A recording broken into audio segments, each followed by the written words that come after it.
আরে ওমর ভাই, হ্যাঁ ভাই। আপনার টুথপেস্টে কি লবণ আছে? না ভাই, কেন? আমি তো সাইডে যত্ন দিই।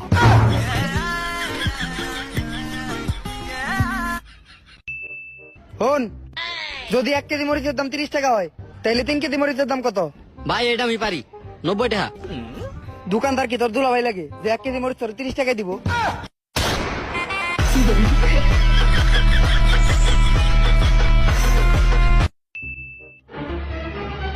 দোস্ত, তুই কি আমার ছোট ভাইরে দেখছস? না তো। আরে বেটা, কালকে রাইতে থেকে আমি আমার ছোট ভাইরে খুঁজে পাইতাছি না। হাই হাই কসকি, কালকে রাইতে থেকে তুই তোর বাইরে পাস না, এটা তো খুবই চিন্তার বিষয়। খারাপ পুলিশে জানাইতেছি। আচ্ছা দোস্ত, পুলিশে তুই তাড়াতাড়ি জানা। আর শুন, পুলিশে বলবি আমার ভাইরে যদি খুঁজা পায় আমার ভাই কোন জায়গায় আছে এই কথা যেন আমার এসে না বলে। কেন দোস্ত? কারণ কালকে রাতে তো আমি আর আমার ছোট ভাই পলান টুক খেলতেছিলাম।